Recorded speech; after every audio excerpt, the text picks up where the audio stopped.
She, Naomi, saw that she, Ruth, was utterly determined to go with her.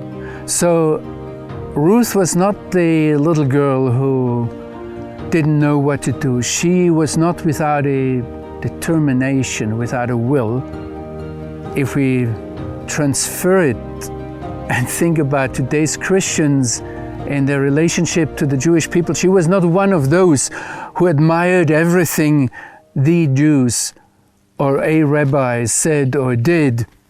She knew exactly what she wanted, and she consolidated, strengthened herself in her opinion. She insisted on it with all the logic of her heart and strengthened her spirit.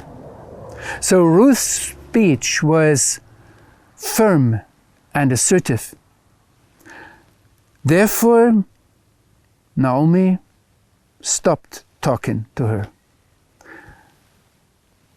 We have to image, to picture this situation and see that Naomi did not gratefully and joyfully embrace her daughter-in-law. Ruth's behavior could not pull her out of her deep despair and bitterness. Naomi turned silent, and perhaps it was a stony silence. We don't know. But the wording here suggests that she made a decision and said, no, I don't talk to her anymore. So they went together until they reached Bethlehem.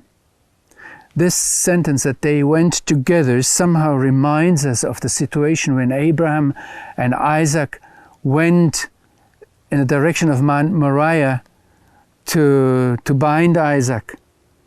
And it's very similar, but there's one word missing, and that is the word that they went together. I just want to alert you that there are these little hints in the text that are worth discussing or thinking or praying about them.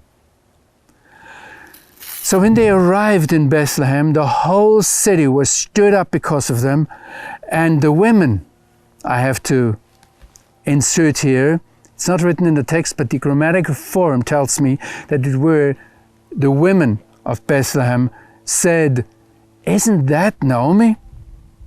The men might well have been present in that situation, but it was the women who spoke. In the text, we don't hear the tone, whether it was shock or glee or mockery, excitement, horror, curiosity, joy, consternation, sympathy, anger, or some combination of these emotions. You decide. You make up the story, and you ask yourself what is best fitting. But in any case, the people of Bethlehem abandoned Naomi to her fate. They did not make a party or welcome her with a cake or food or a whatever barbecue, even though it was the time of the harvest. So they had a lot, but they left her to herself. How different. We might think of that, how different the father of the prodigal son received his son. It's actually a question, and the rabbis asked that, why in fact the townspeople went out to greet Naomi, or why they happened to be in front of the town. If you walk into one of the villages here in the Judean hills, you might well not be seen because the people are in their houses, the people are busy, the people are sleeping, whatever they are. The rabbis say that, and it's a legitimate question, they say that all the townspeople were together because they were at the funeral. The Midrash says the moment Ruth the Moabitess arrived in the land of Israel, the wife of Boaz died. So there was a funeral. But this is speculation, we don't know. Anyway, abroad, Naomi was able to hide behind her anonymity and was able to somehow get away. Here she was the center of attention, and the women said to them and to each other, "Isn't that Naomi?" And Naomi replied, "Don't call me Naomi, the lovely one, the pleasant one, call me Mara, because Shaddai, the Almighty One, has dealt with me bitterly." Now I'd like you to hear the sequence of the sentence. I turn it a little bit around because it starts with an I. I left full. Empty has brought back me the Lord. It's very interesting that this sentence starts with myself and it closes with the Lord.